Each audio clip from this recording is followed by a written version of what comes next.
आज के समय में अगर आप किसी ऐसे स्थान पर जाते हैं जहां पर व्यक्ति या तो ईश्वर का ज्ञान दे रहा है या फिर ईश्वर की शक्तियों को दे रहा है, उन दोनों ही स्थानों पर आपको एक चीज कॉमन मिलेगी, वो है लंबी लंबी कतारें। आज की जनता जो ऐसे ऐसे गुरुओं के पास जा रही है, अगर उनका गुरु सही ना हो तो बहुत सारे सिम्टम्स उन लोगों को देखने पड़ सकते हैं। मैं जितनी भी ऐसी नेगेटिविटी ठीक करने वाली जगह पर गया हूं, मैंने देखा है कि 70 से 75% लोगों को अगर प्रेत बाधा जैसी चीजें हो गई हैं, जिन चुड़ैल भूत प्रेत शमशानी विद्याएं शमशानी देवी देवता अगर आकर उनके शरीरों पर खेल रहे हैं, तो उसका जो रीजन है वो है उनका पास्ट में किया गया गलत गुरु का सिलेक्शन। ठीक है, तो गुरु किस लिए होता है, कब उससे दीक्षा ली जानी चाहिए, होना चाहिए या नहीं होना चाहिए, कैसे दीक्षा ली जाएगी, कैसे उसको चलाया जाएगा, और एक सही और गलत गुरु के मेजरमेंट क्या होते हैं, ये आज मैं आप लोगों को बताने वाला हूँ ब्रीफ से। ठीक है, तो ये मेरी वीडियो उस आम जनता के लिए, उस साधक के लिए जिन्होंने या तो अपनी गुरु दीक्षा किसी से ले चुके हैं लेकिन अभी तक लक्ष्य को नहीं पाया है, या वो सोच रहे हैं कि हमें कोई सही गुरु मिले। आजकल मैक्सिमम लोग प्रचार प्रसार के लिए यूट्यूब इंस्टाग्राम जैसी सोशल मीडिया साइट्स का यूज करते हैं, लेकिन वो लोग ये भूल जाते हैं कि सही और गलत क्या है, उनका मेजरमेंट उनका रेडी ही नहीं है। ठीक है, मैक्सिमम लोग किसी व्यक्ति की पूछा से ही इंप्रेस हो जाते हैं और उसी व्यक्ति को अपना गुरु बनाने की समझते हैं, लेकिन वो लोग भूल जाते हैं कि जो जिस व्यक्ति को तुम गुरु बना रहे हो, केवल उसकी पूछा के ऊपर नहीं जाना, पूछा देने वाली शक्तियां कौन सी हैं, उन शक्तियों को कैसे अर्जित किया गया है और उन शक्तियों के प्रभाव किस तरीके से किसी व्यक्ति पर काम करते हैं, ये जानना भी किसी व्यक्ति के लिए बहुत ज्यादा जरूरी है। ठीक है, तो बहुत सारे टॉपिक्स आज मैं गुरु के ऊपर आपको इस वीडियो में कवर कर दूंगा। तो सबसे पहले मैं आपको बता देता हूँ कोई गुरु क्या होता है। गुरु होता है, गुरु एक माध्यम है हमें मतलब आत्मा को परमात्मा से मिलाने का।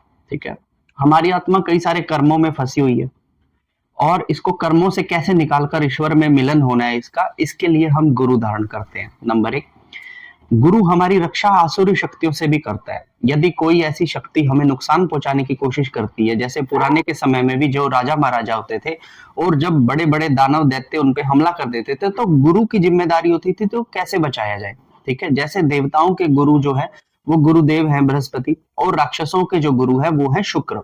तो जब भी कभी ऐसी स्थिति आती थी कि लड़ाई का माहौल होता था, तो ये गुरु ही अपने पलड़े को संभालकर अपनी प्रजा की रक्षा किया करते थे, अपने अनुयायियों की रक्षा किया करते थे।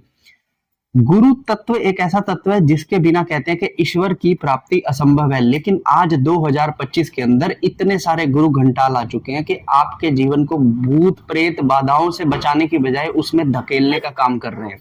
ठीक है, अब वो कौन कौन सी चीजें हैं जो गुरु आपको दे सकता है, गुरु आपको देना चाहता है, गुरु आपको देगा, और वो आपके लिए सही है या गलत, और किस तरीके से किस तरह का गुरु का चुनाव करना चाहिए, ये जानना सबसे ज्यादा जरूरी होता है। ठीक है, सबसे पहले मैं आपको बताता हूं कि गुरु दीक्षा कब ली जाती है, गुरु दीक्षा क्यों ली जाती है, और गुरु दीक्षा का प्रकार क्या हुआ। ठीक है, सबसे पहले ब्रीफ में सुन लीजिए कि गुरु दीक्षा हम तब लेते हैं जब हम किसी साधना को करने के लिए जाते हैं या फिर हम ईश्वर में बहुत विश्वास रखते हैं, तो हमें एक रूट मैप बताने के लिए कोई ऐसा व्यक्ति चाहिए होता है जो हमें सही और गलत बता सके कि हमारा कौन सा कर्म सही है, कौन सा कर्म हमारा गलत है।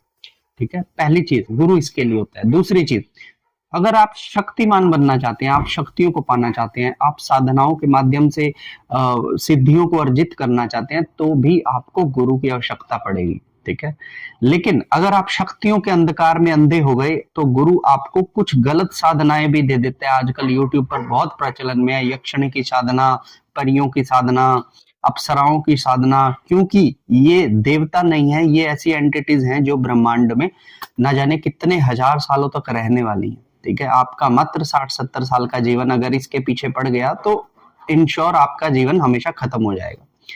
कहते हैं कि देवताओं को छोड़कर अगर आप किसी और को पूजते हो, जैसे पितरों को पूजोगे तो पितृ योनि में जाओगे, भूतों प्रेतों को पूजोगे तो भूतों प्रेतों की योनि में जाओगे, और ईश्वर को पूजोगे तो ईश्वर योनि में जाओगे। ठीक है, तो जिसको आप पूजने वाले हो इस पूरे जीवन में, समझ लो आपकी गति उसी दिशा में होगी। अब आपने एक गुरु बना लिया। ठीक है, गुरु बना लिया, गुरु ने आपको एक मंत्र दे दिया। अब वो मंत्र क्या था, वो मंत्र के पीछे सबसे पहली बात तो उसने बीज मंत्र दिया, या फिर शाबरी मंत्र दिया, या फिर वैदिक मंत्र दिया, किसी भी तरह की दीक्षा उसने दी, लेकिन वो जो गुरु है उसने अपने पास्ट के अंदर बहुत सारी नेगेटिव एंटिटीज को चुन रखा है, आपको इसके बारे में बिल्कुल भी नहीं पता। अब यहाँ पर अगर उसको आपने गुरु बना लिया तो आपको बहुत बड़ा नुकसान होगा। तो एक सही गुरु कैसा होता है, मैं आपको ब्रीफ से बता देता हूं।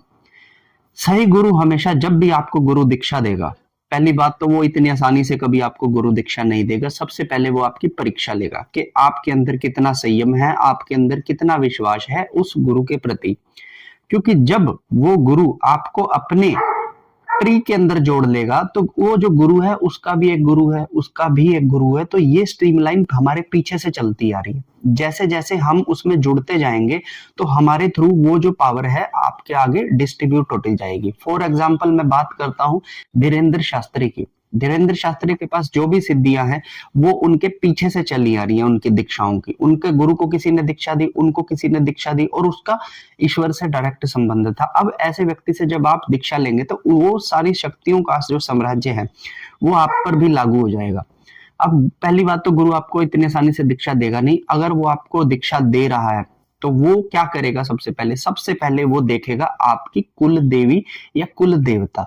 ठीक है, अब आपको अपने कुल देवी देवता नहीं पता, लेकिन अगर सही गुरु होगा तो वो सबसे पहले आपके कुल देवी देवता से मिलेगा।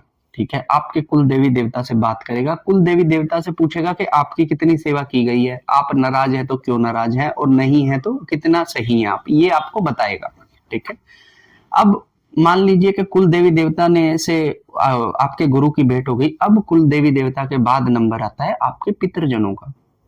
ठीक है, कुल देवी देवता के बाद पितृजनों का नंबर जब आता है तो गुरु की रिस्पॉन्सिबिलिटी बनती है कि आपके पूरे कुल में जितने भी पितृ स्ट्रीम लाइन में हैं वो किसी गलत दिशा में ना जा रहे हो। फॉर एग्जाम्पल अगर कोई मलिन पितर है या फिर अगर कोई तड़पा हुआ पितर है तो ऐसे पितर की आत्मा की शांति करना गुरु का दायित्व बनता है। ठीक है, लेकिन आजकल ये सारी चीजें करने की बजाय केवल कुछ पैसे लेकर आपको गुरु दीक्षा के नाम पर कोई ना कोई मंत्र पकड़ा दिया जाता है और भविष्य में आपको नुकसान उठाना ही उठाना पड़ेगा। दूसरी चीज, ठीक है, तीसरी चीज, अब आपके कुल देवी देवता भी जान लिए, अब आपकी पितरों को भी उसने सेट कर लिया। ठीक है, अब तीसरी चीज वो क्या करेगा, आपकी आत्मा का कर्मिक उत्थान करेगा किसी भी आदमी की। ठीक है, क्योंकि कर्मों से ही हमारे जीवन की यात्राएं चल रही हैं। अब हमें इस जीवन में गुरु मिले तो गुरु का काम है कि हमारी यात्रा को एक अच्छी दिशा गति देना, ईश्वर की दिशा में उसको गति देना। ठीक है, वो आपको कोई मंत्र देगा। ठीक है, और वो मंत्र एक ऐसा मंत्र होगा जो आपके बुरे कर्मों को डिसॉल्व करना शुरू कर देगा। जैसे ही वो मंत्र आपके कान में फूंक दिया जाएगा एक बड़ा शक्तियों का साम्राज्य आपकी आत्मा को घेर लेगा और उसके बाद आपके बुरे कर्मों की काट शुरू हो जाएगी।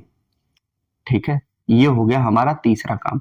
और जब आपकी बुरे कर्मों की काट शुरू हो जाएगी, चौथा होगा कि आपकी कुंडलिनी का जागरण करना, ताकि आप ईश्वर से भेंट कर सको। तो ये चार काम जो होते हैं ये एक गुरु के हिस्से में आते हैं। लेकिन अगर गुरु सही ना हो तो मैं आपको बताता हूं कि गुरु सही ना हो तो आपको क्या नुकसान होंगे। सबसे पहली चीज, वो आपके कुल देवी देवता को जान ही नहीं पाएगा। ठीक है, बिना कुल देवी देवता को जाने, बिना पितरों को जाने आपको कोई मंत्र पकड़ा देगा। ठीक है, अब वो मंत्र क्या होगा, या तो भगवान का होगा या किसी तत्व मंत्र को भी आपको दे दिया जाता है। फॉर एग्जाम्पल एक धाम है, मैं नाम नहीं बोलूंगा, वो आपको अग्नि तत्व का मंत्र देता है।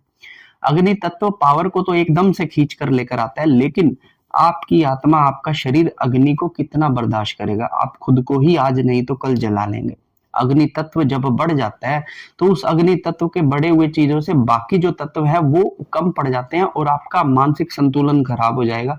और जब आपका तत्व बिगड़ता है तो आपका ओरा भक्ति सब पानी में जाता है और आप किसी ना किसी एंटिटी का शिकार हो जाते हैं। ठीक है, दूसरी चीज, गलत गुरु आपके पितरों को ठीक करने की बजाय सीधा ही आपको दीक्षा दे देगा। हालांकि उसकी रिस्पॉन्सिबिलिटी बनती है कि सबसे पहले वो आपके पितरों का अर्पण तर्पण करवाए, लेकिन वो बिना कुछ ऐसा काम किए सीधा केवल आपको मंत्र दे देता है, सीधा तीसरे पार्ट पर आ जाता है। ठीक है, तीसरी जगह, आपको शक्ति के नाम पर, हनुमान जी की शक्ति, माँ काली शक्ति के नाम पर शमशानी देवी देवता, शमशानी प्रेत, शमशानी यक्षिणियां, आसुरी शक्तियों की सिद्धियां प्रदान करना शुरू कर देता है। ठीक है, क्योंकि ये सिद्धियां उसके गुरु से मिली थी। अब उसकी जिम्मेदारी है कि इन शक्तियों को आगे इस संसार में किसी को देकर जाए। तो वो आपको अपना आगे का मार्ग बना लेगा, और वो सारी शक्तियां वो आपको देना शुरू कर देगा जो कि एक गृहस्थ के लिए बिल्कुल भी सही नहीं थी। ठीक है, अब आप उन शक्तियों को संभालने के लायक नहीं है तो वो शक्तियां आपका ही नुकसान करना शुरू कर देगी, और इस चीज से गुरु को कोई मतलब नहीं है। ठीक है, अब यहाँ पर क्या हुआ कि आपको तरह तरह की चीजें उसने पुजवा दी। अब यहाँ पर बहुत सारी चीजें, कलवा करवा दिया, और कोई मरे हुए पुजवा दिए, कोई ऐसी पीर पुजा दिया जो जिन के रूप में बैठा है। तो आपके ऊपर जिन, खब्बीस, चुड़ैल, आत्माएं, भूत प्रेत, शमशानी विद्याएं, शमशानी क्रियाएं, शमशानी देवी देवता, इस तरह की चीजें आपके ऊपर आ गई। अब आपका जीवन तो खराब है, जो पितर आपके सही हैं उनका भी जीवन आगे खराब है, जो आपके पितर बनने वाले हैं वो प्रेत योनि में चले जाएंगे, और आपके सराउंडिंग्स में जितना भी आपका परिवार है सब बिखरना शुरू हो जाएगा, और आपका डाउनफॉल वहीं से स्टार्ट हो जाएगा, एक केवल गलत गुरु के गलत मंत्र की वजह से, क्योंकि उसने वो प्रोसेस पूरा ही नहीं किया। ठीक है, अब यहाँ पर बात रही कि कुंडली जागरण की। अब यहाँ पर एक बहुत बड़ी चीज ये आती है कि लोग सोचते हैं कि हमें दृष्टि मिल जाए, लोग सोचते हैं हमारे चक्र जागृत हो जाए, हमारी कुंडली जी जागे, हमारा मेडिटेशन जागे। अब जो चीज देवी देवताओं से करवानी थी वो गुरु प्रेतों से आपकी कुंडली उठवा रहा है, वो गुरु प्रेत से आपके सहस्त्रार को खुलवा रहा है। बाकी चक्र नहीं खुल रहे उसके, केवल सहस्त्रार खुल जाता है कि उसके अंदर कोई एंटिटी आके बोलना शुरू कर देती है, बाकी चक्र फिर भी नहीं खुलेंगे उसके, प्रेतों से। ठीक है ना, प्रेतों से आपकी कुंडलिनी का केवल सहस्त्रार खोल दिया। अब वो सहस्त्रार पे जो भी आके बैठा, उस कमल के ऊपर जो भी एंटिटी आके बैठी वो आपको दिखा रही है, और आपको लग रहा है कि मेरी दिव्य दृष्टि से मैं देख रहा हूं। आज के समय में मैक्सिमम जितने धाम चल रहे हैं ना, 99.9% धाम सिर्फ इसी वजह से चल रहे हैं क्योंकि उनका पूरी कुंडलिनी की बजाय केवल सहस्त्रार खोल दिया किसी ने, और उस पे किसी एंटिटी को जाकर बिठा दिया कमल पे। अब वो उनको दिखा रही है तो लोगों को लग रहा है कि वाह यार ये तो बहुत अच्छा गुरु है, मतलब ये तो किसी की पूछा दे देता। पूछा वो नहीं दे रहा, पूछा दो रहा है, दो उसके यहाँ सहस्त्रार के ऊपर बैठा है और उसे दिखा रहा है, उसे सुना रहा है, उसे बता रहा है। समझ गए मेरी बात? अब दृष्टि, दिव्य दृष्टि तो उसके पास भी नहीं है, लेकिन वो प्रेत की दृष्टि से सब कुछ देख के आपको बता रहे हैं। अब आप उससे अगर दीक्षा लेंगे तो क्या आपको नुकसान होंगे, आप समझ रहे हो? तो ये मैं वीडियो बना रहा हूं गुरु सही और गलत होने पे, क्योंकि इस वीडियो के बनाने का मेरा मेन पर्पज ये भी है कि आपको मेजर करना है कि मुझे क्या करना है सही गुरु बनाने के लिए, कैसे मुझे उसकी तलाश करनी है, और क्या क्राइटेरिया मुझे सेट करना है कि मैं इसको गुरु बनाऊं या ना बनाऊं। ठीक है, वीडियो लंबी हो रही है इसलिए इसका अगला पार्ट मैं फिर से बनाऊंगा, आगे दूसरी वीडियो में इसके कुछ चीजें डालूंगा जिसमें आपको ये सारी चीजें पता लगेंगी। ठीक है, आप कैसे मेजर करेंगे कि आपका गुरु सही है या नहीं, ये सब मैं आपको अगली वीडियो में बताऊंगा। तो ये वीडियो आपको कैसी लगी मुझे कमेंट कर जरूर बताना। हर हर महादेव।